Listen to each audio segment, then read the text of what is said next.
안녕하세요. 지금부터 2022학년도 대학 입시에 대해서 설명을 드리도록 하겠습니다. 저는 이천 양정여자고등학교에서 진학 지도를 담당하고 있는 김세영이라고 합니다. 오늘 살펴볼 내용을 간단히 말씀드리면 먼저 대학 입시 기본 용어를 설명을 드리고 그리고 올해 대입 전형 일정을 살펴보도록 하겠습니다. 그리고 올해 전형 시행 계획의 주요 특징을 알아보고 올해 입시에서 가장 화두가 되고 있는 약학대학 신입생 선발 현황, 그리고 지역균형 전형 선발 현황에 대해서 살펴보도록 하겠습니다.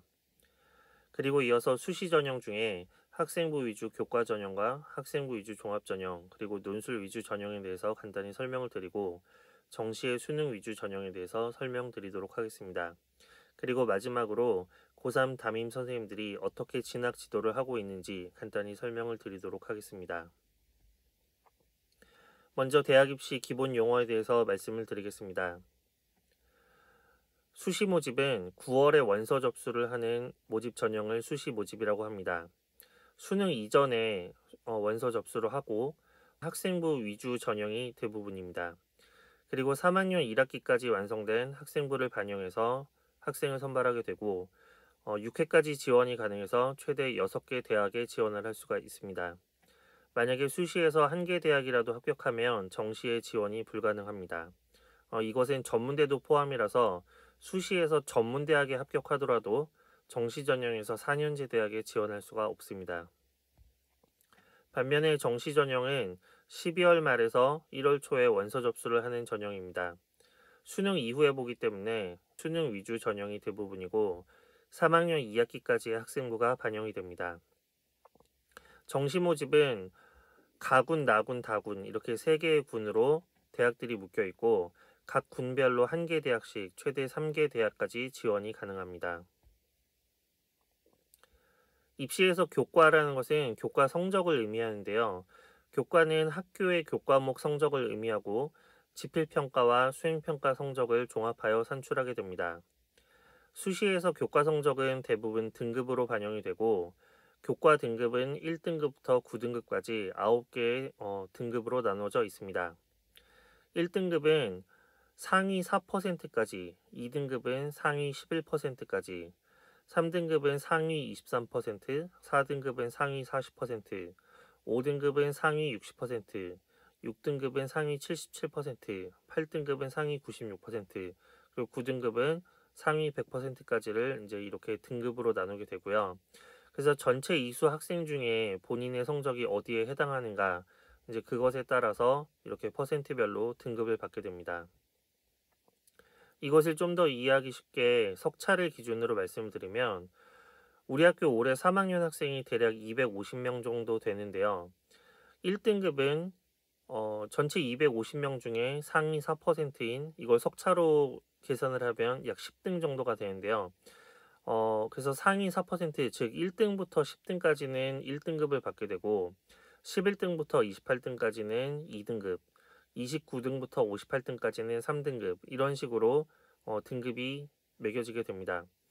그래서 예를 들어서 국어, 수학, 영어, 사회, 과학 이렇게 5과목을 예를 들어 시험을 본다라고 하면 국어는 12등, 수학은 53등, 영어는 71등, 사회는 5등, 과학은 23등 이런 식으로 이제 성적이 기록을 했다면 그러면 이제 전체 250명을 기준으로 했을 때 국어는 2등급, 수학은 3등급, 영어는 4등급, 사회는 1등급, 과학은 2등급 이렇게 등급이 매겨지게 되고 이 등급을 전체 평균을 낸 것을 이제 등급 평균이라고 하는데 등급 평균은 약 2.4등급이 나오게 됩니다. 이런 식으로 과목별 이수자 수에 따라서 전체 이수자에서 내가 몇 퍼센트를 차지했는가에 따라서 등급이 매겨지게 되고 이것이 이제 학기별로 등급 평균이 또 계산이 되고 그리고 1학년 1학기부터 3학년 1학기까지 5개 학기 동안에 등급 평균을 내서 보통 그것을 바탕으로 교과 등급을 산출하게 됩니다. 비교과 활동은 학교 생활기록부에서 교과 활동 이외의 나머지 활동을 의미합니다. 교과 활동은 이제 학교 수업, 교과목과 관련된 것을 의미하고 그것 이외의 나머지 활동들, 이것을 비교과라고 하는데요. 보통은 이제 창의적 체험 활동에 속하는 자율활동, 동아리 활동, 봉사활동, 진로활동 저희가 앞글자를 따서 보통 자동봉진 이렇게 얘기를 하는데, 이렇게 이제 4개의 활동이 창의적 체험 활동, 비교과 활동에 속하는 것이고, 그리고 그 이외에 학생이 개인적으로 수행한 독서 활동, 이런 것들까지 합쳐서 비교과 활동이라고 얘기를 합니다. 자율활동이라는 거는 학교에서 임원을 했으면 임원으로서 어떤 활동을 했는지 임원 활동이 기록이 들어가고, 그리고 학교의 여러 가지 행사에 어떻게 참여했는지, 그리고 학급에서 자율적으로 수행하는 그런 활동에 어떤 활동을 했는지, 뭐 이런 것들을 기록하는 부분이 자율활동이라고 할 수 있습니다. 그리고 동아리 활동은 학교에서 정규 동아리 또는 자율 동아리에서 어떤 활동을 했는가, 봉사활동은 교내외에서 수행한 봉사활동, 학교 내뿐만 아니라 학교 밖에서 한 봉사활동도 포함이 됩니다. 그리고 진로 활동은 진로 탐색과 관련한 활동들, 이런 것을 이제 진로 활동이라고 하는데요. 이러한 자율활동, 동아리 활동, 봉사활동, 진로 활동, 이런 비교과 활동들이 학생이 학교 생활기록부에 몇 시간을 이수했는지 이수 시간과, 그리고 담당 선생님이 관찰한 내용을 바탕으로 특기사항이 서술형으로 기록이 되게 됩니다. 그래서 이 비교과 활동은 학생부 교과 전형에서는 대체로 반영하지 않고, 학생부 종합 전형에서 이 비교과 활동이 서류 평가 시에 주요 평가 요소로 반영이 됩니다. 수능 최저 학력 기준은 해당 전형의 지원 자격 중에 일정 수준 이상으로 요구하는 수능 성적을 수능 최저 학력 기준이라고 합니다. 수시에서 수능 최저 학력 기준은 지정 과목과 등급으로 제시되는데, 예를 들어서 어떤 전형이 국수 0과에서 2개 합 5 이런 식으로 수능 최저 학력 기준이 설정되어 있다면, 수능에서 국어 영역, 수학 영역, 영어 영역, 과학 영역 이 4개의 영역에서 가장 잘 본 2개의 영역의 합이 등급 합이 5 이내이면 수능 최저 학력 기준을 만족하는 것입니다. 예를 들어서 국어가 2등급, 수학이 3등급이 나왔으면 영어, 과학 성적과는 상관없이 국어 2등급, 수학 3등급으로 2개 합 5를 충족시켰기 때문에 수능 최저 학력 기준을 충족시켰다고 말할 수가 있습니다. 하지만 예를 들면 국어, 수학, 영어, 과학이 전부 다 3등급을 받아서 3333 이렇게 이제 수능 성적이 나오게 되면 2개 합 5를 맞출 수가 없기 때문에, 이런 경우는 수능 최저 학력 기준을 충족하는 데 실패했다고 말할 수 있습니다. 수능 최저 학력 기준이 설정되어 있는 전형은 수능 최저 학력 기준을 충족하지 못하면 무조건 탈락이기 때문에 수능 최저를 맞추는 것이 가장 중요합니다. 이렇게 간단히 기본 용어를 알아보았고요. 이제 2022학년도 대입 전형을 간단히 살펴보도록 하겠습니다. 대입 전형은 수시 원서 접수와 함께 시작이 되는데, 수시 원서 접수는 아까 말씀드린 것처럼 9월에 원서 접수를 하게 됩니다. 그래서 올해 같은 경우에는 9월 10일 금요일부터 9월 14일 화요일까지 그 기간 중에 이제 3일 이상 대학이 이제 대학 임의로 이 3일 이상의 기간 동안 원서 접수를 할 수 있게 되어 있고요. 수시 원서 접수를 하고 나면 9월 15일부터 12월 15일까지 약 3개월에 걸쳐서 대학이 서류 평가를 하고 면접 평가를 하고 이런 전형 기간을 갖습니다. 그래서 합격자 발표는 늦어도 12월 16일까지 수시 합격자, 최초 합격자 발표를 하도록 되어 있는데, 만약에 수능 최저가 걸려있지 않은 전형들의 경우에는 빠르면 10월 말에서 11월 초에 합격자 발표가 나기도 하고요.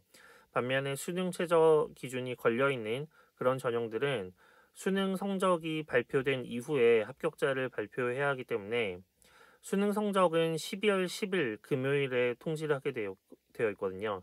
그래서 12월 10일 이후에 합격자 발표가 나게 됩니다. 그래서 이렇게 최초 합격자 발표를 다 하고 나면 12월 17일부터 20일까지 약 4일간 최초 합격자가 본인 이제 대학에 등록을 하게 되는데, 한 군데 붙은 경우에는 그 붙은 한 군데 학교에 등록을 하면 되지만, 두세 군데 중복 합격을 한 경우에는 그 중에 하나의 대학을 선택해서 반드시 한 개의 대학에만 등록을 해야 합니다. 이렇게 최초 합격자 등록이 끝나고 나면 각 대학마다 모든 모집 정원을 다 채운 대학도 있을 수 있고, 또 어떤 대학의 경우에는 중복 합격자들이 많이 빠져나가서 모집 정원을 다 못 채운 그런 학교들도 있을 수 있습니다. 그래서 12월 27일까지 합격자 등록이 끝난 20일 이후에 그 후부터 시작을 해서 12월 27일 월요일까지 미등록 충원 합격 통보라는 것을 하게 됩니다. 그래서 이제 이 미등록 충원 합격이라는 것은 최초 합격은 못했지만 예비 순위를 받은 학생들이 예비 순위 1번부터 차례대로 그 모집 정원의 빈자리에 이제 들어가게 되는데요. 미등록 충원 합격을 할 때도 역시 충원 합격을 여러 군데 중복으로 합격을 할 수가 있기 때문에 최초에 A 대학에서 미등록 충원 합격 전화가 와서 미등록 충원 등록을 했는데 근데 그 다음날 B 대학에서 또 미등록 충원 합격 전화가 와서 그래서 이제 B 대학에 내가 만약에 등록을 하겠다라고 하면 A 대학에 등록한 것을 취소하고 다시 B 대학에 등록을 하고 이런 식으로 해야 됩니다. 미등록 충원 합격 통보는 대체로 이제 홈페이지에 매일매일 입학처 홈페이지에 하루에 한 번씩 이렇게 이제 발표가 되고요. 그리고 이제 여기 나온 것처럼 홈페이지 발표는 20시까지 그리고 20시에서 21시까지는 개별 통보만 가능 이렇게 되어 있는데 이제 막판에는 전화로 그렇게 통보가 오는 경우들이 있습니다.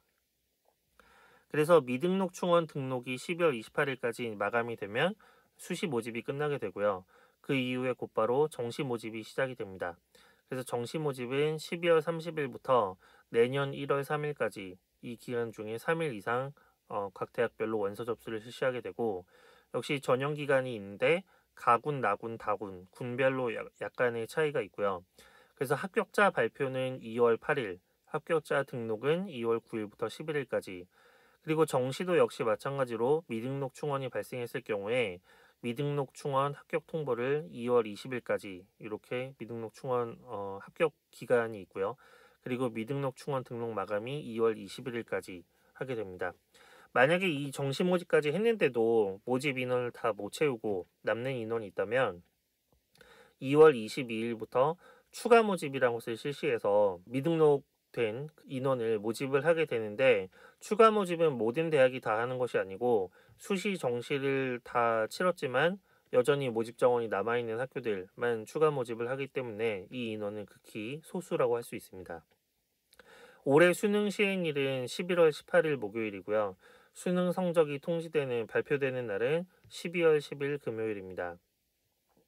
앞에서 말씀드린 것처럼 수시 학생부는 1학기까지 완성된 학생부를 바탕으로 하기 때문에 학생부 작성 기준일이 8월 31일까지, 즉 8월 31일까지 쓰여진 학생부를 가지고 수시 전형을 실시하고요. 반면에 정시 학생부 작성은 11월 30일까지 완성된 정시 학생부를 바탕으로 정시 모집을 진행을 합니다. 2022학년도 대입 전형 주요 특징에 대해서 말씀을 드리면 올해 모집 인원은 작년에 비해서 약간 감소했습니다. 하지만 수시 모집이 크게 감소하고 정시 선발 인원은 소폭 증가하게 되었습니다. 그래서 전체 모집 인원은 34만 6,553명으로 작년에 비해서 894명 감소했는데 정시 모집에서 선발하는 인원은 8만 4,175명, 24.3%를 선발합니다. 지금 2021학년도의 정시 모집 인원 그리고 비율과 2022학년도 올해 입시죠. 정시 모집의 인원 그리고 비율을 비교를 해보시면 정시 모집 인원이 1.3% 증가하고 인원수로는 약 4,100여 명이 증가한 것을 보실 수가 있습니다. 반면에 수시 모집에서 모집하는 인원은 약 1.3% 정도가 감소했습니다. 학생부 위주 전형의 선발 비율이 소폭 감소했는데요. 전년도보다 1.3% 감소해서 전체 모집 인원의 66%인 22만 8,557명을 선발합니다. 학생부 위주 전형은 크게 학생부 교과 전형과 학생부 종합 전형이 있는데 표를 보시면 2022학년도에 학생부 교과 전형이 42.9% 그리고 학생부 종합 전형으로 22.9%를 선발하는데 이것을 작년과 비교해 보면 학생부 교과 전형은 약 0.6%가 증가했지만 학생부 종합 전형은 1.9% 정도 감소하였습니다. 그래서 전체적으로는 전년도보다 약 1.3% 정도 감소했다고 말을 할 수가 있고요. 그 감소한 만큼 정시 수능 위주 전형에서 더 증가를 했다고 할 수 있습니다. 올해 입시도 예년과 마찬가지로 수시는 학생부 위주, 정시는 수능 위주로 선발을 하고요. 수시 모집 인원의 86.9%를 학생부 위주 전형으로 선발을 하고 정시 모집 인원의 90.3%를 수능 위주 전형으로 선발을 합니다. 올해 논술이 신설된 대학들이 3개의 대학이 있는데요. 가천대학교, 고려대학교 세종 캠퍼스, 그리고 수원대가 논술 위주 전형을 처음으로 실시를 합니다. 그래서 논술 위주 전형을 실시하는 대학이 작년도 33개 교에서 올해 36개 교로 대학 수는 증가했지만 그렇지만 모집 인원은 약 100여 명 감소한 것을 볼 수가 있습니다. 논술 위주 전형을 실시하는 대학들은 아래와 같습니다. 대체로 보시면 서울권에 있는 대학들 그리고 수도권에 있는 대학들이 많이 있고 그리고 일부 지방 국립대들이 있습니다. 가천대, 고려대, 세종 캠퍼스 그리고 수원대는 중위권 대학으로 보통 분류가 되는데요. 처음으로 작년까지는 원래 적성고사 전형을 실시하는 대학이었지만 올해부터 적성고사가 폐지되고 대신 논술 위주 전형을 새롭게 시행하게 되었습니다. 올해 입시의 특징 중에 하나는 고른기회 전형으로 모집하는 인원과 선발 비율이 크게 증가한 것입니다. 고른기회 전형 모집 인원이 전년 대비 5,940명이 증가했는데 고른기회 전형이라는 것은 아래 표에 보시는 것처럼 국가보훈 대상자, 농어촌 학생, 기초생활수급자, 차상위 계층, 한부모 가족 지원 대상자 등등의 이런 지원 자격을 갖춘 그런 학생들만 응시할 수 있는 특별 전형입니다. 고른기회 전형 모집 인원이 많이 증가했기 때문에 고른기회 전형의 합격률이 많이 높아질 것으로 예상이 되고요. 따라서 고른기회 전형에 응시할 수 있는 응시 자격이 있는 그런 학생들은 적극적으로 지원을 하는 것이 좋습니다. 지역인재 전형이라는 것은 서울과 경기를 제외한 나머지 지역에서 그 해당 지역의 대학에 진학을 할 때 그 지역 학생들만 지원을 할 수 있는 그런 전형입니다. 예를 들면 강원대학교의 강원도 학생들이 지역인재 전형으로 지원을 할 수 있는 것입니다. 이거는 서울 경기권 학생들은 해당하지 않기 때문에 아쉽게도 우리 학교 학생들은 해당 사항이 없습니다. 올해 입시부터 약학대학에서 신입생을 선발을 하는데요. 그동안은 2+4 체제라고 해서 약학대학에 진학을 하려면 먼저 다른 학과, 약학대학과 관련 있는 예를 들면 화학공학과라든가 생명공학과라든가 이런 것을 먼저 진학을 하고 그래서 그 대학에서 2년을 다닌 이후에 자격시험을 보고 약학대학에 3학년으로 편입을 해서 그래서 그 이후에 4년간 이렇게 약대에서 공부를 하게 되는 그런 체제가 이제 기존의 체제였는데 그것이 올해부터 6년제로 아예 처음부터 대학 1학년부터 약학대학이 신입생을 선발하게 되었습니다. 그래서 2022학년도에는 32개 대학에서 수시 923명, 정시 655명으로 총 1,578명, 결코 적지 않은 숫자인데요. 꽤 많은 숫자의 인원을 선발하게 되었습니다. 여기 보시면 가천대부터 한양대 에리카 캠퍼스까지 총 32개 대학에서 신입생을 선발을 하고요. 그리고 각각 수시 모집과 정시 모집을 통해서 일정한 인원을 선발하게 됩니다. 특히 주목하셔야 될 부분은 덕성여대와 이화여대 그리고 동덕여대 이렇게 이제 여대에 적지 않은 인원이 배정이 되어 있기 때문에 약학대학은 여학생들이 상당히 많이 지원을 하기에 매력적인 그런 대학이라고 생각을 합니다. 2022학년도에는 수도권 대학에서 지역균형 전형을 크게 확대하였습니다. 이 지역균형 전형이란 것은 우리가 보다 흔히 말하는 방식으로는 학교장 추천 전형이라고 할 수 있는데요. 기존에도 학교장 추천 전형을 운영하는 대학들이 있었지만 2022학년도부터는 서울의 상위권 대학들 그리고 수도권에 있는 대학들이 대부분 지역균형 전형을 하나 이상씩 이렇게 진행을 하도록 되어 있습니다. 그래서 2022학년도부터는 수도권 소재 대학을 대상으로 지역균형 전형을 특히 학생부 위주 전형으로 10% 이상, 모집 인원 10% 이상을 선발하도록 교육부가 권고하였기 때문에 대부분의 대학들이 이를 따르고 있습니다. 예시를 보여드리면 가천대학교 같은 경우에는 교과 60%, 면접 40%, 그리고 수능 최저학력 기준은 없고 학교에서 추천한 인원으로 이렇게 이제 추천한 인원만 응시할 수 있는 그런 지역 균형 전형을 하고 있고요. 예를 들면 또 경희대 고교 연기학 전형 같은 경우에는 원래도 이게 있었던 전형인데 교과 80%에 출결 10%, 봉사 10% 그리고 이제 수능 최저 학력 기준이 설정되어 있고 인문 2명, 자연 3명, 예체능 1명 이런 식으로 총 6명까지 인원 제한이 이렇게 있는 그런 전형도 있습니다.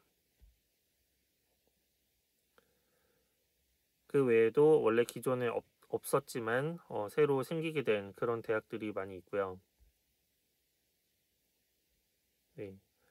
그래서 이와 같이 대부분 이 수도권 대학의 지역 균형 전형은 학생부 교과 성적이 가장 크게 반영이 되는 그런 학생부 교과 위주의 그런 전형으로 진행이 되고 그리고 이제 수능 최저 학력 기준이 있는 그런 학교도 있고 없는 학교도 있는데 보통 이 교과 전형에서 수능 최저 학력 기준이 없으면 교과 성적이 굉장히 우수해야 되는 이제 그런 것이 발생을 하게 되고요. 반면에 수능 최저 학력 기준이 설정되어 있는 경우에는 수능 최저를 맞추는 것이 가장 중요하기 때문에 상대적으로 교과 성적은 등급 컷은 조금 떨어지게 됩니다. 이제 수시 전형을 하나씩 살펴보도록 할 텐데요. 먼저 수시 학생부 위주 교과 전형에 대해서 간단히 설명을 드리겠습니다. 학생부 위주 교과 전형이라는 것은 학생부의 교과 성적을 50% 이상 반영하는 그런 전형을 얘기합니다. 그래서 크게 세 종류로 나눠지는데 첫 번째는 학생부 교과 성적만을 100% 반영해서 뽑는 전형입니다. 한양대 지역균형 발전이 이런 경우인데요. 한양대 지역균형 발전 전형은 다른 것을 아무것도 보지 않고 학생부 교과 성적만 100% 반영해서 지원자 중에 교과 성적 등급합이 높은 학생부터 순서대로 합격을 시킵니다. 반면에 학생부 교과 성적 플러스 그 다음에 면접고사를 실시하는 그런 전형도 있습니다. 이화여대 고교 추천 전형 같은 경우에는 학생부 교과 성적 80%에 자체적으로 진행하는 면접고사 성적 20%를 더해서 학생부 80, 면접 20 이제 이런 반영 비율로 학생을 선발하게 됩니다. 그리고 학생부 플러스 학생부 교과 성적 플러스 서류 평가 성적을 이제 더해서 학생을 선발하는 그런 전형들도 있는데요. 동국대학교 학교장 추천 인재 같은 경우에는 학생부 60, 서류 40 이런 식으로 면접은 없고 이런 식으로 이렇게 학생을 선발하는 그렇지만 어쨌든 전체 반영 비율에서 학생부 교과 성적을 50% 이상 반영하는 이런 전형을 우리가 학생부 위주 교과 전형이라고 합니다. 학생부 위주 교과 전형의 특징에 대해서 말씀드리면 학생부 위주 종합 전형이나 논술 위주 전형에 비해서 상대적으로 경쟁률이 낮은 전형이라고 할 수 있습니다. 그리고 예측 가능성이 높기 때문에 학생부 위주 교과 전형으로는 주로 안정 지원을 하는 사례가 많고요. 다른 전형에 비해서 중복 합격자도 많고 따라서 중복 합격자가 빠져나간 만큼 충원 합격률도 높은 편입니다. 예시를 하나 보여드리면 지금 왼쪽으로는 서울, 인천, 경기, 강원 이런 식으로 이제 지역이 나와 있고 그리고 이제 오른쪽으로는 학생부 위주 전형의 평균 경쟁률 그다음에 학생부 위주 교과 전형의 평균 경쟁률 그리고 학생부 위주 종합 전형의 평균 경쟁률 논술 위주 전형의 평균 경쟁률 이렇게 나와 있는데요. 서울 지역만 살펴보시면 학생부 교과 전형의 평균 경쟁률은 8.4대 1 그리고 학생부 종합 전형의 평균 경쟁률은 약 11.3대 1 그리고 논술 전형의 평균 경쟁률은 약 44.7대 1로 학생부 위주 교과 전형의 경쟁률이 상대적으로 많이 낮은 것을 확인할 수가 있습니다. 전국 평균을 봤을 때도 학생부 교과 전형은 6.7대 1, 학생부 종합 전형은 8대 1, 그리고 논술 위주 전형은 29.5대 1 이렇게 학생부 교과 전형은 경쟁률이 낮은 편입니다. 그리고 충원 합격률에 있어서는 지금 이제 이 단위가 퍼센트인데요. 예를 들면 서울을 예를 들어서 보시면 서울 지역의 학생부 위주 교과 전형의 충원 합격률은 160%다. 이거는 이제 어떤 의미냐면 예를 들면 어떤 서울에 있는 어떤 대학, 예를 들면 한양대 기계공학과라고 한다면 한양대 기계공학과에서 학생부 위주 교과 전형으로 100명을 모집을 했을 때 충원 합격률이 160%라고 한다면 최초 합격자 100명 이외에 그다음부터 이제 101등부터는 예비 순위 1번, 그다음에 예비 순위 2번 이런 식으로 이제 예비 순위를 부여하게 되는데 충원 합격률이 160이라는 것은 예비 순위 160번까지 합격을 했다. 평균적으로 이제 그런 것을 의미를 하는 것이거든요. 그러니까 이제 최초 합격자 100명은 다른 학교에 중복 합격이 돼서 더 좋은 학교로 이제 진학을 하고 그 이후에 예비 순위 1번부터 차례대로 합격을 시켰는데 어디까지 합격이 됐냐면 160번까지 합격이 됐다. 이제 이런 것을 의미를 합니다. 학생부 위주 종합 전형은 88.8%, 그리고 논술 위주 전형은 34.6% 이렇게 충원 합격률이 상대적으로 낮은 것을 볼 수 있고요. 학생부 위주 교과 전형이 충원 합격률이 높기 때문에 이제 보통 안정 지원을 많이 하기 때문에 이런 현상이 나타나는 것으로 볼 수가 있습니다. 학생부 위주 교과 전형을 준비하는 방법에 대해서 간단히 말씀드리면 학생부 위주 교과 전형은 교과 성적이 당연히 가장 기본이 됩니다. 면접이나 서류 등 다른 요소가 포함되는 경우도 물론 있지만 학생부 교과 성적이 50% 이상 반영되기 때문에 교과 성적이 가장 중요하다고 할 수 있고요. 따라서 교과 성적이 모의고사나 혹은 다른 서류에 비해서 우수한 학생들이 준비하기에 적합합니다. 그래서 이제 우리 학교의 상위권 학생들, 여기서 상위권이라는 거는 교과 성적 상위권 학생들, 이런 학생들은 이런 학생부 위주 교과 전형을 많이 지원을 할 수가 있고요.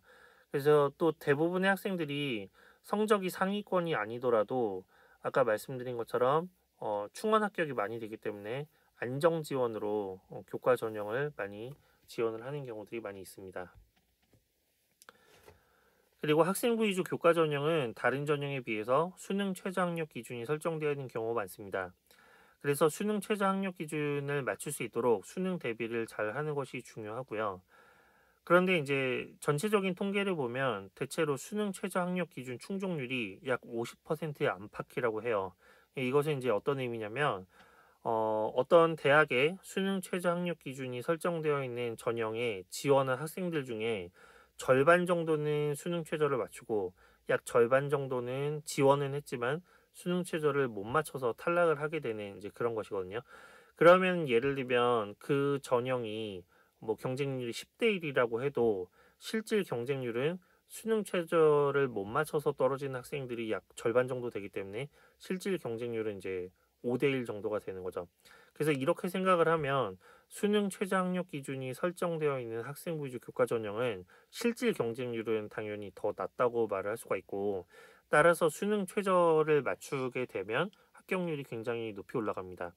그래서 수능 최저 학력 기준을 잘 맞출 수 있도록 수능 대비를 잘하는 것이 중요합니다. 그리고 학생부 위주 교과 전형은 대학에 따라서 교과 성적을 반영하는 방법이 다양합니다. 교과 성적을 반영하는 방법은 일반적으로는 인문계열은 학교에서 이제 공부한 교과목 중에 인문계열은 국어, 영어, 수학, 사회 교과에 해당하는 과목들의 성적을 반영을 하고 자연계열은 국어, 영어, 수학 그리고 사회 대신 과학 과목의 성적을 반영을 하는 것이 일반적인데 근데 이제 대학에 따라서는 어떤 대학은 그 각 교과목별로 차등적인 그런 반영 비율을 적용하는 그런 대학도 있을 수 있고요. 또 어떤 대학은 제일 못 본 과목 한 과목씩은 뺄 수 있게 그래서 뭐 예를 들면 영어 과목을 1학년 1학기부터 3학년 1학기까지 뭐 예를 들면 5개 또는 6개 정도의 과목을 들었다고 한다면 그중에 가장 잘 본 4개의 과목만 반영을 한다든가 뭐 이런 식으로 대학마다 조금씩 반영하는 방법이 다를 수가 있습니다. 따라서 학생들마다 본인에게 유리한 반영 방법이란 게 반드시 있기 마련이기 때문에 본인에게 유리한 방법으로 평가를 하는 그런 대학을 찾는 것이 굉장히 중요하고요. 그래서 선생님들이랑 상담을 할 때 이제 본인이 목표로 하는 대학이 대학별 등급 산출을 어떻게 하는지 이제 이런 것들을 반드시 확인을 하고 유리한 대학을 찾는 것이 중요하다고 할 수 있습니다. 그리고 전년도 대학별 전형 결과를 참고해서 목표 대학을 정하는 것이 중요한데요. 요즘은 각 대학들이 대학 입학처 홈페이지에 전년도 입시 결과를 공개를 하고 있습니다. 그래서 이제 전년도 입시 결과라는 것은 뭐 최종 등록자의 평균 등급이라든가 아니면 이제 작년 경쟁률 그리고 충원률 뭐 이런 것들을 제공을 하고 있기 때문에 이런 것들을 전부 다 참고해서 본인에게 유리한 그런 전형을 찾아보는 것이 중요합니다. 지금까지 학생부 위주 교과 전형에 대해서 말씀을 드렸고, 지금부터는 학생부 위주 종합 전형, 학생부 종합 전형에 대해서 설명을 드리도록 하겠습니다. 학생부 위주 종합 전형은 교과 성적, 논술 성적, 수능 점수와 같이 단일한 평가 정보를 활용하는 것이 아니라 지원자의 학교 생활 기록부, 그리고 자기소개서 등을 활용하여 학생이 고교 3년간의 학교 생활을 통해 어떻게 성장해 왔는가를 대학별 평가 항목 등을 통해서 종합적이고 정성적으로 평가하는 그런 전형이라고 말할 수 있습니다. 한마디로 숫자로 표현되는 그런 점수만 가지고 학생을 뽑는 것이 아니라 학교 생활 기록부에 기록된 모든 기록들을 바탕으로, 그리고 자기소개서에 표현된 이 학생의 특징, 이런 것들을 종합적으로 평가해서 학생을 선발을 하는 전형을 이제 학생부 종합 전형이라고 하는데요. 학생부 종합 전형은 단계별 전형으로 선발하는 경우가 많습니다. 예를 들어서 1단계에서는 서류 평가만을 진행해서 전체 모집 인원의 3배수를 선발을 하고, 그 학생들을 2단계에서 전부 다 면접을 봐서 1단계 성적의 70% 더하기 그 다음에 면접고사 성적의 30% 이렇게 더해서 선발을 하는 경우, 이런 경우가 이제 대부분의 경우들이라고 할 수 있습니다. 근데 반면에 일부 대학의 경우에는 면접을 보지 않는 서류 100 전형도 있을 수 있고요. 또는 단계별로 실시하지 않고 지원자 전원을 면접고사를 보는 일괄 합산 전형으로 실시하는 대학들도 있습니다.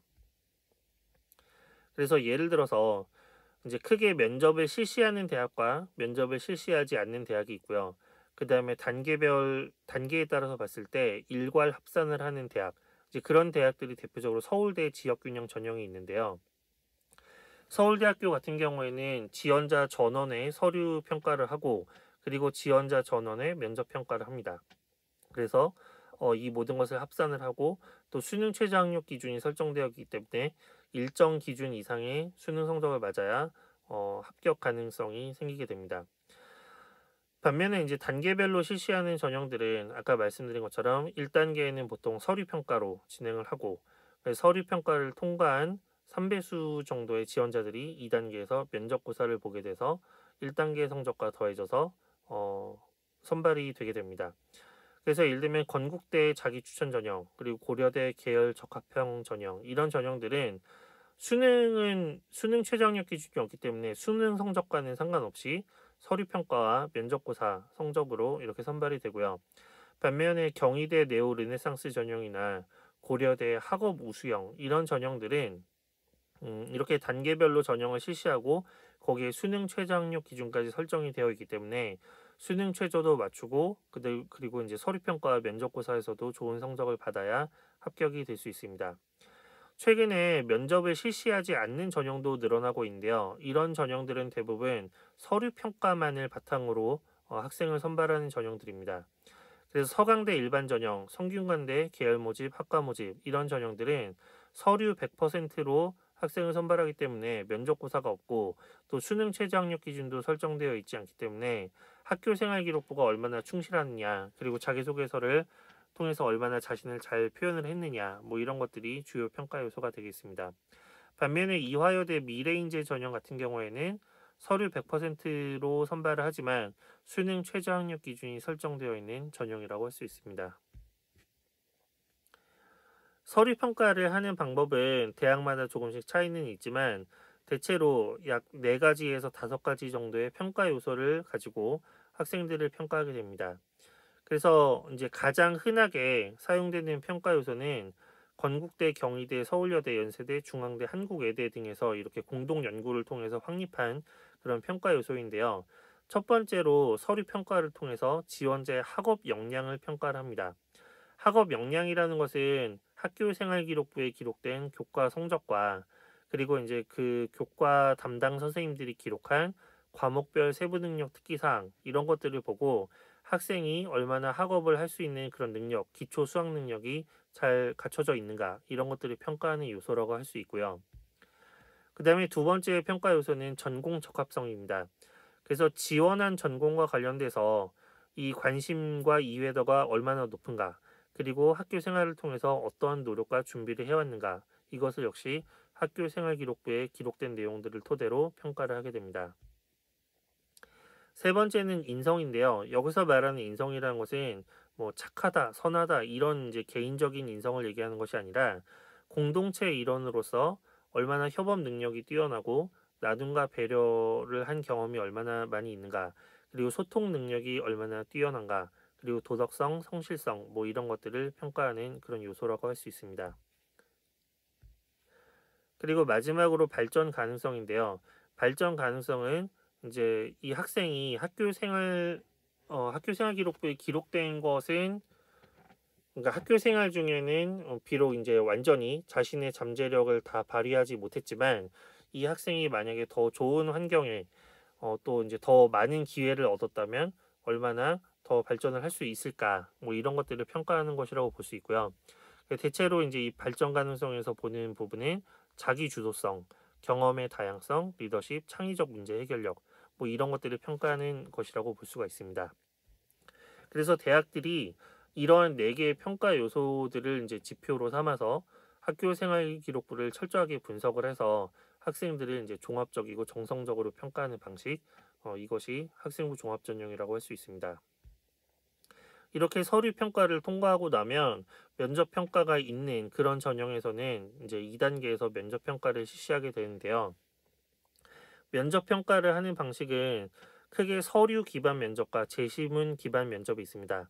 서류 기반 면접이라는 것은 학교 생활 기록부를 내용을 바탕으로 이 내용이 맞는지, 학생이 정말로 이러한 활동을 했는지, 그리고 이러한 활동을 통해서 뭐 무엇을 배우고 느끼고 성장을 했는지 이런 것들을 확인하는 면접이 서류 기반 면접이고요. 대부분의 대학들이 최근에는 학생부 종합 전형에서 서류 기반 면접을 실시하고 있습니다. 반면에 제시문 기반 면접은 학교생활기록부와는 무관하게 대학에서 모든 지원자에게 똑같은 문제를 제시를 해서 그 제시문을 주고 그 제시문과 관련된 질문을 던져줘서 그 질문에 대해서 응답을 하는 것을 보고 이 학생의 사고력, 그리고 이제 이 학생의 논리력 뭐 이런 것들을 평가하는 면접, 이런 것을 제시문 기반 면접이라고 합니다. 경희대 네오 르네상스 전형, 그리고 이제 고려대의 일반 전형, 연세대의 추천형, 그리고 활동 우수형 등의 전형들, 이런 전형들은 여전히 제시문 기반 면접을 활용하고 있습니다. 서류 기반 면접 문항의 예시를 간단히 한번 보여드리면, 리더십 활동을 평가하기 위해서 이제 이 학생이 학교생활기록부에 뭐 2학년 1학기 때 반장을 한 그런 기록이 있다라고 한다면 면접관이 이제 이렇게 물어보는 거죠. 임원으로 일하면서 가장 어려웠던 일은 무엇이었으며 이를 어떻게 해결하였습니까? 이렇게 질문을 하면 학생이 이제 본인의 임원 경험을 바탕으로 본인이 배우고 느낀 점, 그리고 본인이 이제 어떤 활동을 수행했는가, 뭐 이제 이런 것들을 이렇게 설명을 하면 됩니다. 그래서 이제 뭐 여러 가지를 물어볼 수 있는데 학교 생활 기록부에 기록되어 있는 봉사활동, 동아리 활동, 독서 활동, 그리고 이제 교과 성적 향상을 위한 노력 이런 것들을 물어볼 수도 있고요. 수상 경력이 특히 올해는 학기당 한 개씩의 수상만 본인이 이제 그 선택을 해서 이 학교 생활 기록부에 이렇게 기록이 되도록 그렇게 이제 되었기 때문에 이제 본인이 교내 수상 내역 중에서 본인에게 유의미한 수상에 대해서 본인이 스스로 얘기를 하고, 그리고 본인이 어떤 노력을 했는가 이제 뭐 이런 것들을 물어볼 수도 있습니다. 이런 것들은 이제 예시 문항이고요. 실제 면접에서는 뭐 굉장히 다양하게 교수님들이 이제 그때그때 떠오르는 대로 또 이제 각각의 질문에 대한 대답에 대해서 또 꼬리 질문을 할 수도 있고 굉장히 다양한 방식으로 학생들과 질문 답변을 주고받게 됩니다. 반면에 제시문 기반 면접은 모든 지원자에게 공통적인 제시문과 질문을 이제 제시하는 그런 면접인데요. 예를 들면 재작년 경희대 네오 르네상스 전형 2020학년도 질문에서는 인문계열 제시문 질문은 통일은 필요한가 아니면 필요하지 않은가, 통일의 필요성에 관한 본인의 입장을 밝히고 그 이유를 설명하시오. 이제 이런 제시문 면접 문항이 있었고요. 그리고 자연계에서는 유전자 변형 식품에 대해서 긍정적인 입장과 부정적인 입장 중 한 가지를 선택하여 자신의 의견을 제시하시오. 이런 식으로 이제 학생들이 평소에 좀 약간 이런 그 학교 교육 과정에서 배운 내용들을 바탕으로 종합적인 어떤 사고력을 필요로 하는 그런 이제 면접을 하는 것이 제시문 기반 면접입니다. 학생부 종합전형은 대부분 자기소개서를 제출하게 되어 있는데요. 자기소개서 문항이 작년까지는 약 4개의 문항이 있었는데 올해는 이것이 3개로 줄어들었습니다. 그리고 글자 수도 조금씩 줄어들게 됐는데요. 올해 자기소개서 문항을 간단히 살펴보면 일단 1번 문항과 2번 문항은 모든 대학이 공통으로 사용하는 문항이고 3번 문항은 대학마다 자율적으로 자율 문항을 제시할 수 있게 되어 있습니다. 그래서 자기소개서 1번 문항은 고등학교 재학 기간 중에 지원한 분야와 관련하여 어떤 노력과 준비를 해왔는지, 지원 동기와 본인에게 의미가 있는 학습 경험, 그리고 교내 활동을 중심으로 기술해 주시기 바랍니다. 1500자 이렇게 되어 있죠. 그래서 이제 1번 문항에서는 지원 분야에 지원한 동기, 그리고 이제 그것을 준비하기 위해서 본인이 어떤 학습 경험, 어떤 교내 활동을 했는지, 그래서 이제 수업 시간에 내가 어떤 경험을 했고, 그리고 학교 뭐 동아리 활동을 통해서 어떤 경험을 했고, 이런 것들을 자기소개서 1번 문항에 기록을 해서 자신을 표현하면 되고요. 2번 문항은 고등학교 재학 기간 중 공동체에 기여한 교내 활동을 본인의 특성이 잘 드러나도록 기술하여 주시기 바랍니다. 그래서 이제 이것은 인성이나 리더십, 그리고 이제 공동체 의식, 뭐 이런 것들을 표현하는 그런 문항이라고 할 수 있습니다. 대학 자율문항은 이제 800자로 되어 있는데 이게 이제 올해는 좀 많이 바뀔 걸로 예상이 되는데 일단 작년까지의 어떤 대학 자율문항을 보면 서울대학교 같은 경우에는 자신에게 가장 큰 영향을 준 책을 3권을 선정해서 그 이유를 기술해달라 뭐 이런 문항이 있었고요. 성신여대 같은 경우에는 고교 시절 어떤 꿈을 가지고 학교 생활에서 어떻게 노력을 했으며 대학 입학 후에 그 꿈을 실현하기 위해서 학업 및 진로 계획을 이제 어떻게 세우고 있는지 그런 것들을 표현을 하는 뭐 이런 문항들이 있었습니다. 그래서 이렇게 총 3개의 문항을 자기소개서에 쓰면 되고요. 총 3,100자 정도 되는데 이 자기소개서를 쓰는 것에 대해서 많이 걱정을 하시는데 근데 사실 학교에서 담임 선생님들과 또 진학 담당 선생님들이 정말 마음에 들 때까지 계속 지도를 해주기 때문에 자기소개서에 대해서는 크게 걱정을 하지 않으셔도 됩니다. 학생부 위주 종합전형을 어떻게 준비해야 하는가? 일단 가장 중요한 것은 학생부 종합전형에 적극적으로 지원할 학생들은 자신만의 스토리가 있는 학교 생활기록부를 완성을 하는 것이 중요합니다. 자신만의 스토리라는 것은 뭐냐면 예를 들면 어떤 동아리 활동을 했는데 이 동아리 활동을 내가 왜 했고 그리고 이제 어떤 성취를 이루었고 뭐 이런 어떤 구체적인 목표와 성취 그리고 이제 이유, 동기 이런 것들이 뚜렷하게 있는 그런 학교 생활을 하는 것이 굉장히 중요하다고 말할 수 있고요. 그래서 이제 이런 스토리가 분명한 학생들은 자기소개서를 쓸 때도 굉장히 쉽게 쓸 수 있고, 그리고 이제 모집 단위를 정할 때도 어떤 과에 지원할지, 뭐 어떤 학교에 지원할지 이런 것들을 쉽게 정할 수가 있기 때문에 비록 1학년, 2학년 때 조금 약간 뚜렷한 목표가 없었다고 하더라도 3학년 1학기 때 분명한 목표를 정하고 자신만의 스토리를 만들어내면 학생부 종합전형에서 좋은 결과를 얻을 수가 있습니다. 그리고 두 번째는 학생부 종합전형이 종합적으로 평가한다고 해서 교과 성적이 중요하지 않은 것은 아닙니다. 그런데 이제 많은 학생들이 예를 들면 1학년 때보다 2학년 때 성적이 떨어졌다라고 한다면 수시에서 나는 안 되겠다라고 많이 생각을 하는데요. 교과 성적이 다소 부진하더라도 3학년 때 향상시키는 모습을 보여준다면 학생부 종합전형에서 충분히 좋은 결과를 얻을 수가 있습니다. 그래서 학생부 종합전형에서 좋은 평가를 받는 학생들은 항상 대부분 3학년 때 성적이 상승하는 모습을 보인 학생들이 대체로 좋은 평가를 받거든요. 그래서 교과 성적이 다소 부진했더라도 3학년 때 좀 더 열심히 해서 3학년 때 성적을 향상시키는 것이 가장 중요하다고 할 수 있습니다. 그리고 목표로 하는 대학이 정해졌다면 그 대학의 학생부 종합전형 안내 또는 가이드북을 참고해서 그 가이드북에서 이러이러한 걸 평가한다고 하는데 나에게 부족한 부분은 무엇일까?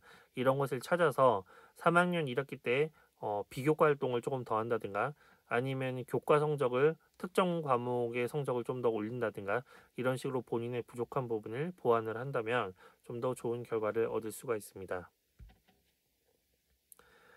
다음은 수시 논술 위주 전형에 대해서 말씀드릴 텐데요. 논술 전형은 재학생들에게 대체로 권하지 않는 전형이고, 논술 전형을 이제 하는 학생들이 해마다 몇 명씩 있긴 있는데, 대체로 이게 좋은 결과를 얻는 경우가 없기 때문에 선생님들이 이 논술 전형을 쓰라고 별로 권하지 않거든요.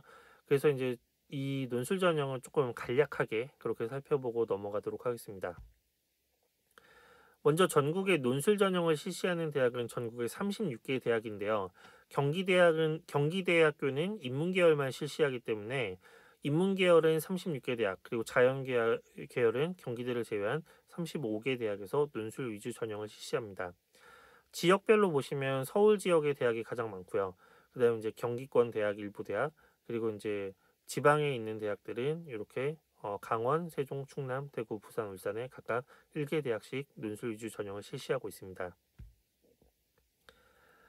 논술 위주 전형은 수능 최저학력 기준이 설정되어 있는 그런 학교들이 많은데요.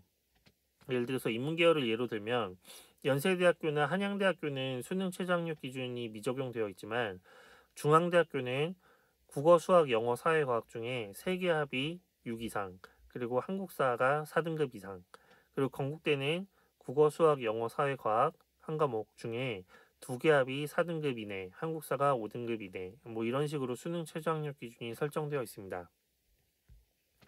자연계열 같은 경우에도 자연계열은 이제 의학부, 약학부, 그리고 수의예과, 뭐 치의예과, 한의예과 이런 곳에 논술 전형이 있는 곳들은 대부분 굉장히 높은 수능 최저학력 기준이 걸려 있는데요.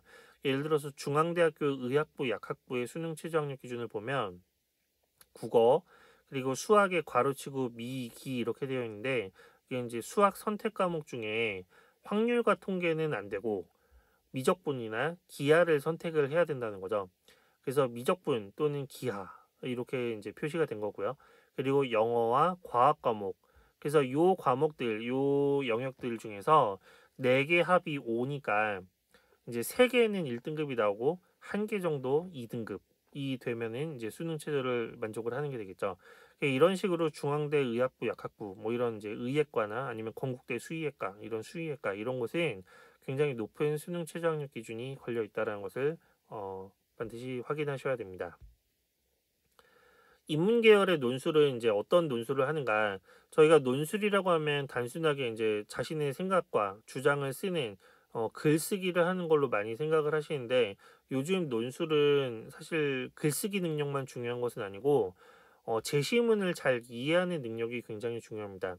그리고 인문계열 논술에서는 이 표를 보시면 문학 제재를 활용한 그런 논술과 수리 논리와 도표 그래프를 활용한 논술, 이제 크게 이렇게 두 가지로 나눠진다고 말할 수 있는데요. 즉 도표 또는 그래프 해석 문제가 포함이 되느냐 아니냐, 뭐 이것에 따라서 학생의 성향별로 유불리가 있을 수가 있습니다. 이것을 예를 한번 보여드리면, 가톨릭대 같은 경우에는 언어 논술만 실시하기 때문에 도표나 그래프가 등장하지 않는데, 건국대학교 같은 경우에는 인문계열의 두 가지 형태가 있어서 인문사회 1그룹에 속하는 모집 단위에서는 이제 수리 논술이 없지만, 인문사회 2그룹에 속하는 그런 모집 단위에서는 수리 논증형 논술이 이제 존재를 하는 거거든요.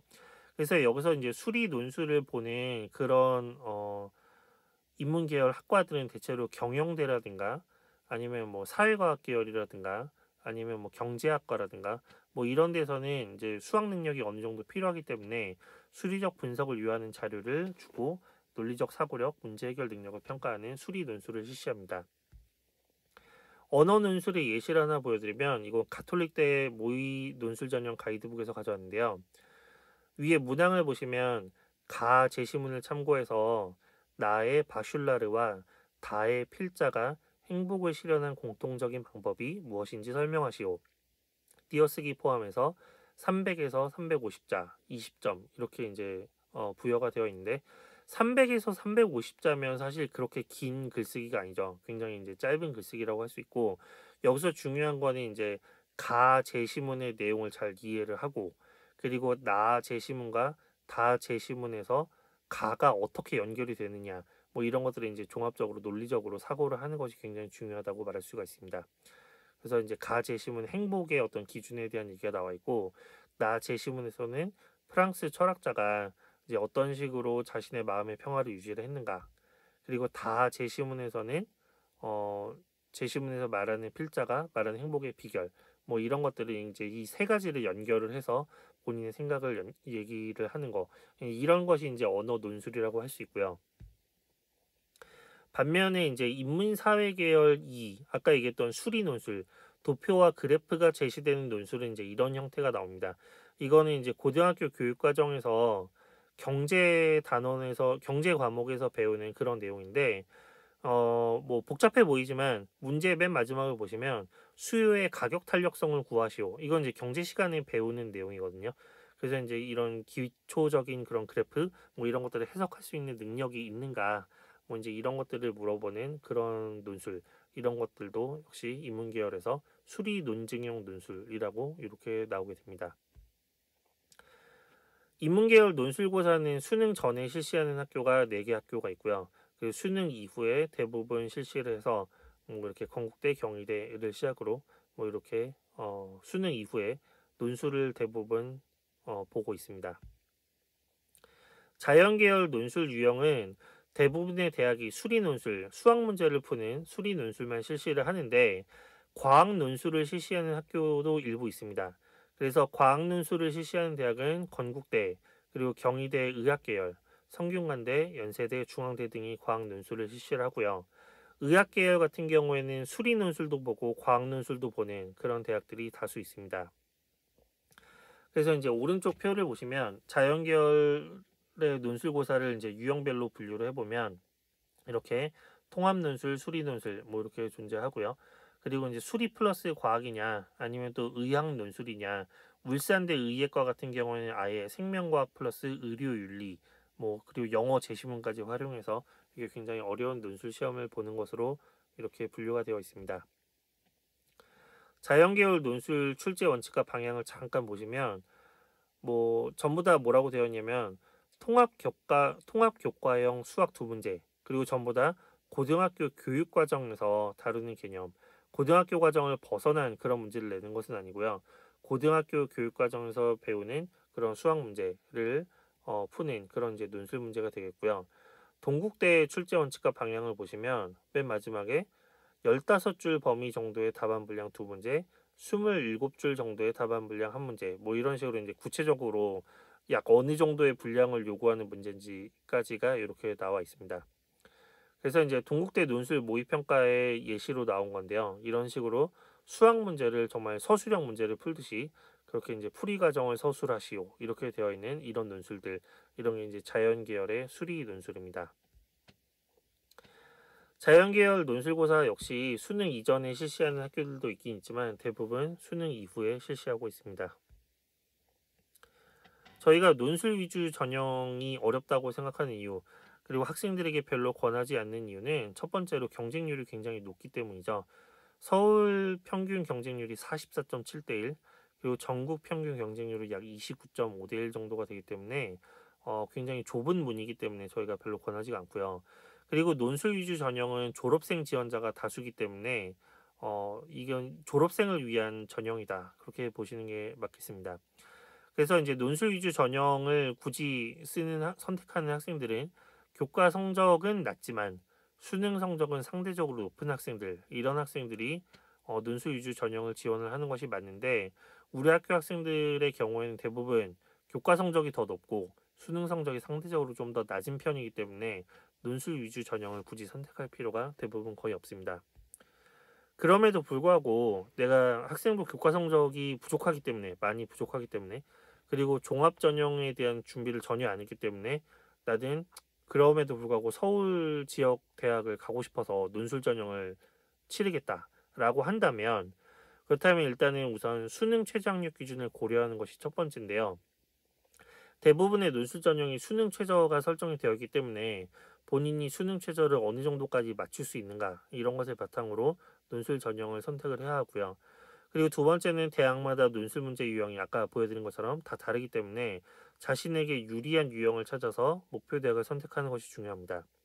예를 들면 인문계열의 경우에는 도표 그래프를 제시하는 유형이 나한테 유리한가, 그런 것이 없는 유형이 나한테 유리한가, 뭐 이런 것들을 확인을 하셔야 되겠고, 자연계열 같은 경우에는 수리논술 문제의 뭐 난이도라든가 아니면 과학논술 유형이 있는 게 나한테 유리한가, 없는 게 유리한가, 뭐 이런 것들을 바탕으로 선택을 해야 되는데, 이런 것들은 이제 입학처 홈페이지에서 기출 문제나 아니면 이제 그 해당 연도의 모의 논술 문제, 뭐 이런 것들을 참고해서 선택을 하시면 되겠습니다. 논술 전형을 준비한다면 온라인 모의 논술 시험에 꼭 이제 응시를 하는 것이 좋고요. 그리고 각 대학별로 가이드북을 제공하는 대학들이 있기 때문에 가이드북을 참고해서 논술 유형을 파악하는 것이 중요합니다. 논술 전형을 추천하지는 않지만 올해 신설되는 대학들, 가천대, 고려대, 세종캠퍼스, 수원대 같은 경우에는 올해 신설되는 거기 때문에 아무 정보가 없기 때문에 사실 이 대학을 그렇게 지원을 하거나 아니면 준비하는 학생들이 많지 않을 수가 있거든요. 따라서 이제 이 대학들에 관심이 있다면 논술 전형에 대해서도 한번 알아보는 것은 도움이 될 것 같습니다. 논술 전형은 보기에는 굉장히 어려워 보이지만 대부분의 제시문들이 교과서에서 제시가 되고, 그리고 이제 수리 논술 같은 경우에도 고등학교 수학 교육 과정을 벗어나지 않기 때문에 교과서를 가지고 논술에 대비를 하는 것이 가장 기본이라고 할 수 있습니다.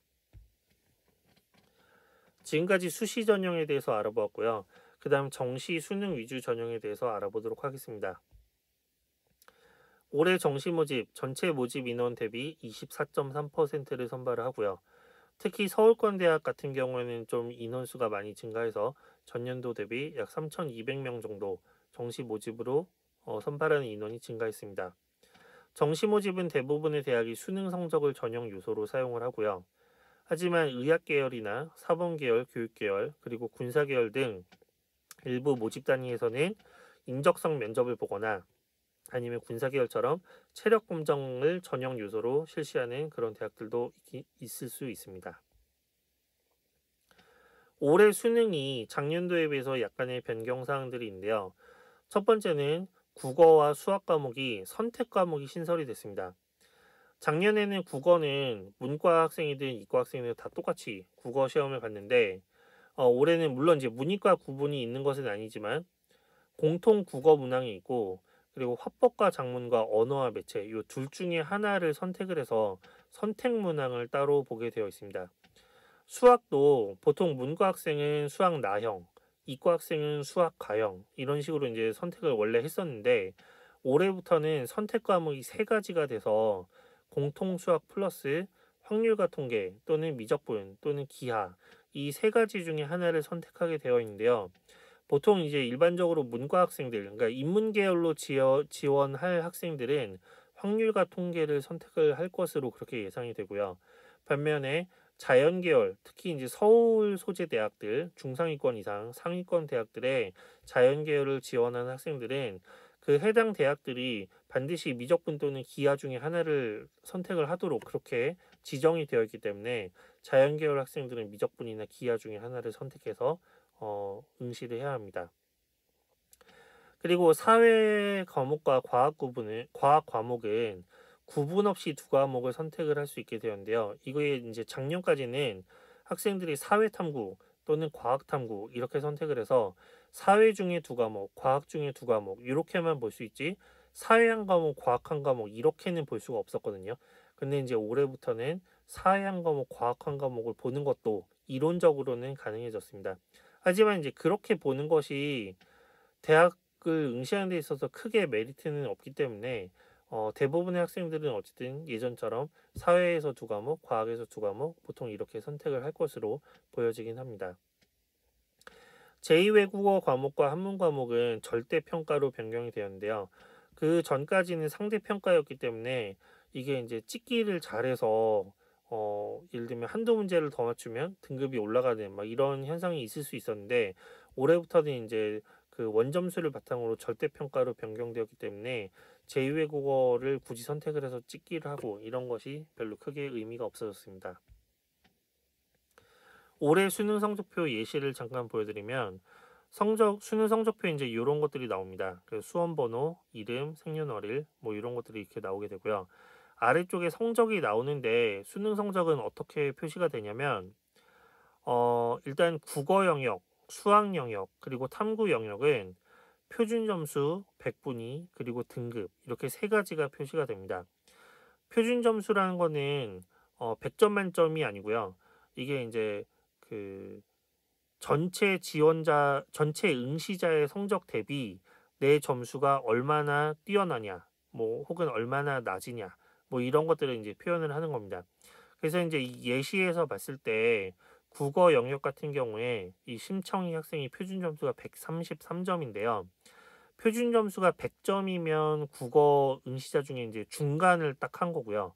표준 점수 100이 딱 중간. 그래서 100점을 기준으로 했을 때 133점이라는 것은 이제 약 33점 정도 더 중간보다 높다. 뭐 이렇게 표현이 되는 거. 이런 게 이제 표준 점수라고 할 수 있습니다. 그래서 수학 영역 같은 경우에는 표준 점수가 114점. 탐구 영역은 각각 중간이 정확히 한가운데가 50점입니다. 생활과 윤리 같은 경우에는 내가 딱 중간을 했다면 표준 점수가 50점으로 표현이 되고요.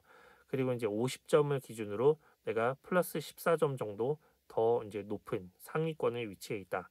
지구과학 1 같은 경우에도 지구과학 1 같은 경우에도 62점으로 표현이 되기 때문에 중간보다 좀 더 잘했다. 이제 이렇게 표현이 되는 거죠.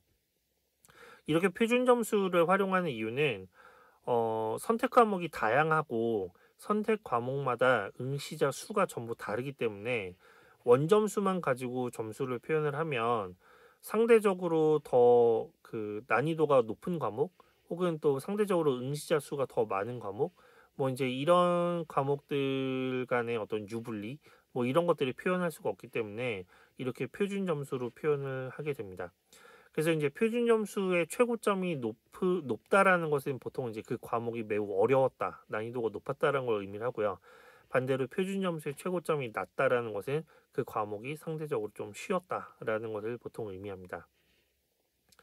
그리고 이제 백분위 점수는 이 전체 응시자 중에 내가 몇 퍼센트에 해당하는가인데요. 그래서 이제 이 국어 영역 백분위 점수가 98점으로 표현이 된 거는 이제 전체 응시자 중에서 상위 2% 안에 들었다. 그거로 이제 백분위 점수 98점 이렇게 표현을 하는 것이고요. 이제 당연히 그러니까 등급은 1등급 이제 이렇게 나오게 되는 것입니다. 반면에 한국사 영역, 영어 영역, 그리고 제2외국어 영역은 보시는 것처럼 표준 점수와 백분위에 점수가 표시가 되어 있지 않죠. 그래서 이제 이 영역들은 상대 평가가 아니라 절대 평가이기 때문에 딱 원점수 몇 점을 받았느냐를 기준으로 이제 등급이 매겨지게 돼서 백분위 등급이나 표준 점수는 표현이 되지가 않습니다. 그래서 국어, 수학, 탐구 영역, 상대 평가를 실시하는 이 영역들은 수능 등급을 이제 어떤 기준으로 매기느냐, 이것도 학생부 교과 내신 그 등급을 매기는 거랑 같은 기준인데요. 상위 4%에 들어가면 1등급, 상위 뭐 11% 안에 들어가면 2등급, 이제 이런 식으로 등급이 매겨지고요. 근데 이것을 백분위 점수로 표현할 때는 1등급이 4로 표현이 되는 것이 아니라 96으로 표현이 되고 2등급은 이제 89 이런 식으로 표현이 됩니다. 물론 이제 96이 아니라 내가 98% 안에 들었다라고 하면 이제 98로 표현이 되는 거고요. 뭐 이제 그런 식으로 자신의 백분위 점수가 그렇게 표현이 됩니다. 반면에 한국사나 영어나 제2외국어 한문 등은 상대 평가를 해서 등급을 표현하는 것이 아니고 점수별로. 그래서 한국사는 이제 50점 만점인데 40점 이상이면 1등급, 그다음에 39점에서 35점 사이의 점수를 받았으면 2등급. 이제 이렇게 표현이 되는 거고요. 영어 같은 경우에는 100점 만점인데 10점 단위로 100점에서 90점까지는 1등급, 89점부터 80점까지는 2등급. 이제 이런 식으로 10점 단위로 등급이 매겨집니다. 그리고 이제 제2외국어 한문 같은 경우에는 역시 50점 만점인데 5점 단위로 이렇게 등급이 내려가게 되어 있습니다. 대학이 수능을 반영하는 방법은 대부분 수능 성적표의 표준 점수 또는 백분위를 활용하여 선발을 하게 되고요. 서울 소재 대학들은 국어와 수학 영역에서 표준 점수를 활용하고 탐구 영역은 백분위를 활용한 변환 표준 점수를 통해서 선발을 합니다. 예시를 하나 보여드리면 서울과학기술대학교 이제 인문 계열에 인이라고 써 있는 건 이제 인문 계열이고 자라고 써 있는 것은 자연 계열, 예라고 쓰여 있는 것은 예체능 계열인데요. 인문 계열에서 또 다시 두 가지 방식이 있는데 반영 지표의 표라고 되어 있죠. 이거는 이제 표준 점수를 가지고 반영을 한다라는 의미고요. 영역수 4 이렇게 되어 있는데 보시면 국어 영역, 그다음에 수학 영역에는 숫자가 써져 있지 않으니까 수학 영역은 반영을 하지 않는 거죠. 그리고 국어 40%, 그다음에 이제 영어 영역 25%. 네, 탐구를 보시면 사과, 그다음에 슬래시 직 이렇게 되어 있는데 사회 탐구, 과학 탐구 또는 이제 어 특성화 고교 학생들이 보는 이제 수능 과목 중에 직업 탐구라는 것이 있거든요. 그래서 이제 직업 탐구까지 포함해서 사과 직에서 35% 이렇게 반영을 하고 탐구 과목 수가 두 과목 이렇게 되기 때문에 이제 영역수를 4라고 표시를 한 것 같아요. 국어 하나, 영어 하나, 탐구에서 두 과목 이제 이런 식으로. 그래서 이제 국어 영역 점수의 그 표준 점수를 40% 반영하고 영어는 이제 표준 점수가 없는데 등급을 바탕으로 이 학교에서 자체적으로 만든 변환 표준 점수를 활용을 하겠죠. 그래서 영어의 변환 표준 점수 25%, 그리고 이제 탐구 과목의 표준 점수 35% 이제 이런 걸 더하는 방식이 있고, 그다음에 인문 계열의 두 번째를 보시면 국어 30%, 수학에 기, 미, 확 이렇게 되어 있는데 이제 기하, 미적분, 확률과 통계를 얘기를 하는 거죠. 그래서 인문 계열의 어떤 전형은, 그러니까 어떤 모집 단위는 수학 성적을 반영하지 않고 반면에 이제 어떤 모집 단위는 수학 성적도 반영을 하고 이렇게 되는 겁니다. 수학 성적을 반영하는 모집 단위는 아까 말씀드린 것처럼 대체로 상경 계열 학과들이 수학 성적을 반영을 하게 되겠죠. 그리고 이제 영어에서 20%, 탐구에서 25% 이제 이렇게 반영을 하는 거고요. 반면에 서울과학기술대 자연계열 같은 경우에는 이제 국어 성적은 20%, 그다음에 수학 성적에서 기하와 미적분만 인정을 해주는 거죠. 확률과 통계 성적은 인정을 안 해주고. 그러니까 서울과학기술대학교의 자연계열을 응시를 하려면 그러면 수능에서 확률과 통계를 보면 안 되는 거죠. 기하와 미적분 중에 하나를 선택해서 봐야 되고, 그리고 이제 영어에서 20%, 탐구에서 과학 영역만 역시 반영을 하는 거죠. 25% 이런 식으로 반영을 하게 됩니다. 반면에 서울교대를 보시면 서울교대는 이제 인문 계열만 있기 때문에 반영 지표 역시 표준 점수를 반영을 하고요. 국어에서 33.3%, 수학에서 33.3%, 탐구, 사회과학 33.3% 이렇게 되니까 서울교대는 모든 영역을 골고루 같은 비율로 반영을 하는데 서울과학기술대 같은 경우에는 서로 다른 비율로 반영을 하는 것을 볼 수가 있습니다. 그리고 이제 서울대를 잠깐 말씀드리면 서울대 같은 경우에는 등 플러스 표 반영 지표가 이렇게 되어 있는데 이거는 등급도 보고 표준 점수도 보고, 그래서 서울대에서 이제 자체적으로 계산한 어떤 그런 방식에 의해서 점수를 산출을 하는 것이고요. 뭐 이렇게 반영 비율은 33.3, 그다음에 40, 26.7. 상대적으로 이제 국어와 수학이 중요하다고 할 수 있고요. 영어는 감점 이렇게 되는데 이게 어떤 의미냐면 영어는 1등급이면 만점, 그다음에 영어 2등급을 받았다면 이제 몇 점을 감점, 3등급 받았다면 이제 더 큰 점수를 감점, 이제 이런 식으로 영어는 1등급 만점 대비 이제 한 등급 떨어질 때마다 감점을 하는 방식으로 평가를 하는 것입니다. 제2외국어 한문 역시 한국사 마찬가지고요. 그래서 대학마다 이렇게 반영 비율과 반영하는 방법이 다 다르기 때문에 수능 성적표가 나오고 나면 이제 본인의 성적으로 가장 유리한 반영 방법을 제시하는 학교가 어디인가, 이거를 학생들 개인이 알 수는 없고요. 이건 반드시 담임 선생님과 상담을 통해서 저희들도 이제 이거를 이제 계산을 해주는 프로그램들을 사용을 하게 되는데 그런 프로그램들을 돌려가면서 저희가 이제 가장 유리한 학교가 어디인지 이런 것들을 찾아서 상담을 하게 됩니다. 정시의 수능 위주 전형을 준비하기 위해서는 우선 EBS 수능 연계 교재로 대부분 일단 수능 준비를 하고요. EBS 수능 연계 교재는 일단 첫 번째 교재가 이제 며칠 전에 바로 나왔거든요. 그래서 이제 1월 달에 1월 말, 뭐 2월 초에 이 수능 연계 교재가 나오기 때문에 학기 시작할 때까지 기다리지 말고 바로 이제 EBS 수능 연계 교재를 2월 달 중에 학생들 스스로 미리 예습을 하고, 그리고 이제 학교 수업을 어차피 3학년 때는 수업 시간에 이 EBS 수능 연계 교재를 풀이를 하게 되는데 수업 시간에는 복습을 한다는 기분으로 그렇게 이제 수능 연계 교재를 빨리빨리 푸는 것이 중요합니다.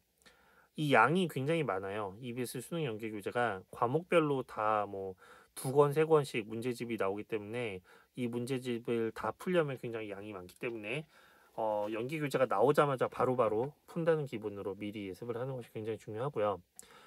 수능 위주 전형을 내가 응시를 하겠다. 정시에서 수능 전형을 응시를 하겠다라고 한다면 6월 모의고사에서 반드시 성적이 향상되는 모습을 보여줘야 합니다. 6월 모의고사는 졸업생들도 참여를 하는 그런 모의고사이기 때문에 6월 모의고사 성적을 바탕으로 이제 수능 성적을 어느 정도 예상을 해볼 수가 있거든요. 그래서 만약에 6월 모의고사 성적에서도 1, 2학년 때와 뭐 비슷하게 뭐 성적이 크게 향상되지 않았다, 아니면 뭐 오히려 더 떨어졌다 이런다라고 한다면 남은 기간 동안 수능 성적을 향상시킨다라는 게 사실상 좀 어렵기 때문에 수능 위주 전형을 권하기가 좀 어렵습니다. 따라서 수능 전형을 내가 하겠다라고 한다면 3월달, 2월달, 3월달, 4월달, 5월달 이제 이런 기간 동안 모의고사 준비를 정말 열심히 준비를 해서 성적이 향상되는 그런 모습을 보여줘야 하고요. 학교에서도 이제 정규 수업 시간 이후에 방과 후 수업 그리고 수능 최저반 수업 뭐 이런 걸 통해서 수능 대비를 하려고 노력을 하고 있습니다. 그래서 이러한 수업들에 적극적으로 참여를 한다면 이제 끝까지 포기하지 않고 참여를 한다면 좋은 성적을 거둘 수가 있고요. 그리고 이제 공부하다가 의문이 생기면 너무 온라인 강의에만 의존하지 말고 학교 선생님들에게 주저하지 말고 질문을 하는 것이 굉장히 좋은 공부 습관이라고 할 수가 있겠습니다. 지금까지 수능 위주 전형에 대해서 살펴봤고요.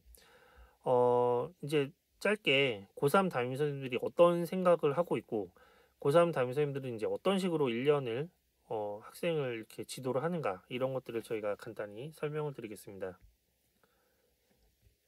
3월부터 12월까지 3학년의 이제 주요 행사, 물론 이것 말고도 굉장히 많은 행사들이 있지만 입시와 관련된 주요 여러 가지 학교 행사들을 말씀을 드리면 모의고사는 이제 3월, 4월, 6월, 7월, 9월, 뭐 10월에도 이제 모의고사가 있긴 있는데 10월 모의고사까지 하면은 이제 6번의 모의고사를 저희가 보게 되거든요.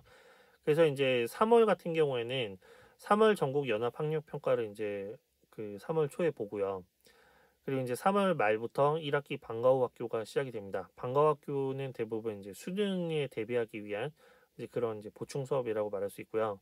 담임 선생님들은 이제 3월에 첫 상담을 하게 되면 3월 모의고사 성적을 바탕으로 이제 모의고사 성적 확인을 일단 하면서 이 학생이 정시로 어느 정도 지원이 가능할 것인가 이제 그런 것을 대충 가늠을 하고요. 그리고 이제 학생부를 살펴보면서 학생이 이제 1, 2학년 동안 학교 생활을 어떻게 해왔는지, 혹시 3학년 1학기에서 보완해야 될 부분이 있다면 어떤 부분이 있는지 이제 그런 것들을 상담을 하게 됩니다. 물론 이제 학생이 어떤 대학을 지원 희망을 하고 있고 그다음에 이제 어떤 모집단이 어떤 학과로 내가 지원을 할 것으로 생각을 하는지 이런 것들도 상담을 하면서 이제 학생을 파악하게 됩니다. 그리고 이제 4월 전국 연합 학력 평가가 또 한 차례 있고요. 이제 4월 말 5월 초가 되면 1차 지필고사를 보게 되는데 이제 이 3학년 1학기 1차 지필고사가 굉장히 중요하거든요. 그래서 이제 아까 말씀드린 것처럼 1, 2학년 때 성적이 다소 좋지 못했다고 하더라도 3학년 때 향상되는 모습을 보여주면 학생부 종합전형에서 좀 좋은 평가를 받을 수가 있기 때문에 3학년 1학기 1차 지필고사를 잘 보는 것이 굉장히 중요합니다. 그래서 이제 담임 선생님들이 보통 이때는 일단 학습 분위기를 굉장히 잘 잡으려고 노력을 하고요. 그리고 이제 학생들 상담을 통해서 네가 이제 이 과목이 뭐 이런 성적을 받았는데 이런 모집단이 이런 대학에 지원하려면 그래도 이 정도 성적은 받아야 된다라는 어떤 이제 성취 목표를 좀 설정을 하는 경우가 많습니다. 그리고 1차 지필고사 끝나고 나면 같이 이제 피드백을 하면서 어떤 점이 부족을 했는지 그리고 이제 어떤 점을 더 보완해서 2차 지필고사에서 어떻게 성적을 더 좋게 받을 수 있는지 뭐 이런 것들에 대해서 상담을 합니다. 그리고 이제 6월에는 가장 중요한 시험이 6월 대수능 모의평가인데요. 3월 전국 연합 학력 평가와 4월 전국 연합 학력 평가에는 재수생들, 졸업생들이 참여하지 않는데 6월 대수능 모의평가는 졸업생들까지 포함돼서 그래서 이제 같이 이 모의평가를 실시하기 때문에 이 모의고사에서 나온 성적 등급이 좀 더 실제 수능에 가까운 그런 성적이라고 말할 수 있습니다. 그래서 6월 대수능 모의평가 끝나고 나면 모의고사 결과를 분석을 하고 수능 최저를 내가 어느 정도 채울 수 있는지 뭐 이런 것들을 좀 어느 정도 가늠을 하는 이제 그런 상담을 하게 됩니다. 7월이 되면 7월 전국 연합 학력평가를 실시를 하고요. 그리고 이제 학교에서 2차 지필고사를 실시하고 수행평가도 이때 이제 7월 이내에 이제 다 끝내기 때문에 7월이 되면 이제 수시 학생부가 거의 완성이 되는 시기입니다. 그래서 마지막으로 수시 학생부를 점검을 하고 그리고 전공 학과와 지원 전형을 어느 정도 선택을 하는 이제 그런 시기가 되겠습니다. 그리고 이제 여름방학에 들어가서 여름방학 방과후 학교를 하면서 수능 집중 대비를 하고요. 그리고 또 이제 여름방학 때부터 보통 자기소개서 작성을 슬슬 시작합니다. 그래서 이제 이게 혼자 쓰라고 놔두는 것이 아니라 써오면 담임 선생님들이 같이 봐주고 또 이런 부분은 이렇게 고치면 좋겠다. 뭐 이런 이제 자기소개서 작성 지도를 해주게 됩니다. 그리고 이제 9월 대수능 모의평가가 9월 초에 있고요. 그리고 이제 9월 중순부터 바로 수시 원서 접수를 하기 때문에 9월 달에 이제 바로 이 모의평가 끝나자마자 이제는 거의 대학과 학과를 완전히 확정을 하는 시기고요. 자기소개서를 미리 완성을 해 놔서 나중에 이제 급하게 쓰지 않도록 그렇게 지도를 하고 있습니다. 9월 수능 모의평가를 본 이후에는 이제 예상되는 수능의 최고 성적, 최저 성적을 판단을 해서 이제 수시를 이제 어떻게 내가 지원을 할 것인가. 정시로 이 정도 갈 수 있을 것 같으니 수시 원서는 여기 정도 선에서부터 이제 지원을 하자라는 어떤 그런 지원 전략 이런 것들을 수립을 하고 대학을 선택합니다. 그리고 이제 10월 달부터 본격적으로 면접이 실시되는 그런 수능 전 면접을 하는 그런 학교들이 있기 때문에 10월 달부터는 바로 면접 연습을 하는 학생들이 많아집니다.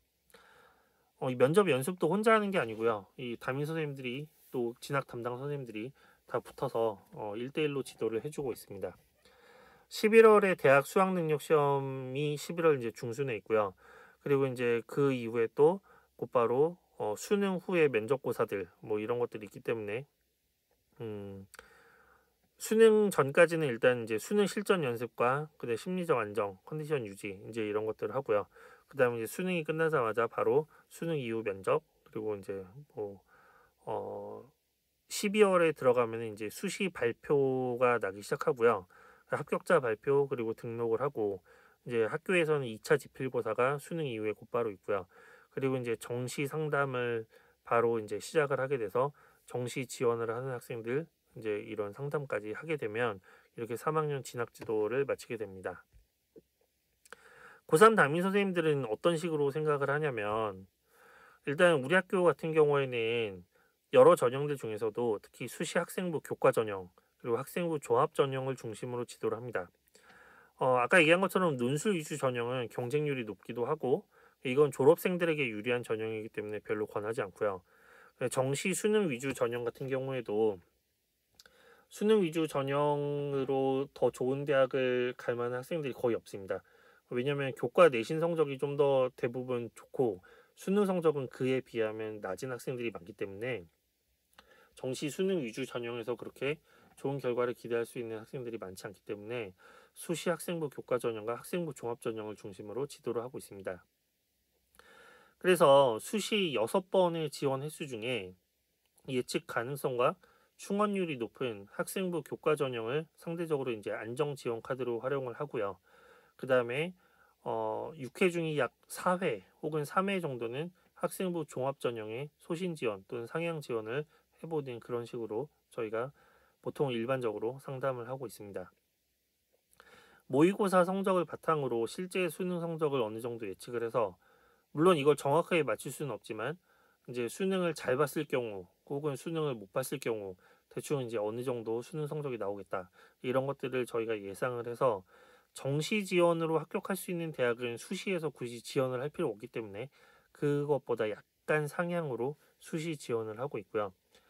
전년도 입시 결과와 경쟁률 그리고 교과 반영 방법 등을 고려해서 종합적으로 합격 가능성이 가장 높은 대학 그리고 합격 가능성이 높은 모집 단위를 저희가 권유를 합니다. 합격 가능성이 높은 모집 단위라는 것은 이게 이제 보통 흔히 말하는 비인기 학과가 될 수도 있거든요. 그래서 이제 예를 들면 학생들이 많이 가고 싶어하는 인기, 선호도가 높은 그런 학과 중에 미디어 커뮤니케이션, 예를 들면 이런 학과들이 있는데 이런 학과들은 특정 대학의 이 학과 같은 경우에는 뭐 경쟁률이 학생부 종합 전형이라 하더라도 20대 1, 30대 1을 넘는 그런 경우들이 있거든요.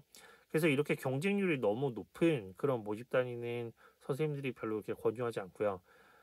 그래서 이제 이런 쪽에서 조금 일부 학생들과 의견 차이가 있을 수도 있는데 어쨌든 담임 선생님들은 상대적으로 합격 가능성이 높은 대학과 모집 단위를 좀 권유를 하는 경우가 많고 물론 최종 선택은 학생과 또 학부모님이 서로 잘 상의를 해서 최종 선택은 이제 본인의 판단에 따라서 선택을 하게 됩니다.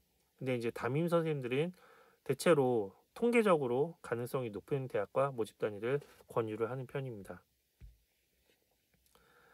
마지막으로 대입 정보를 얻는 방법을 간단히 말씀을 드리면 제일 좋은 것은 자기가 목표로 하는 대학의 입학처 홈페이지에 들어가 보는 게 제일 좋은데요. 네이버 검색창 같은 데서 건국대학교 입학처 등으로 이렇게 검색을 하면 이제 각 대학의 입학 홈페이지, 입학 안내 홈페이지가 나오게 됩니다.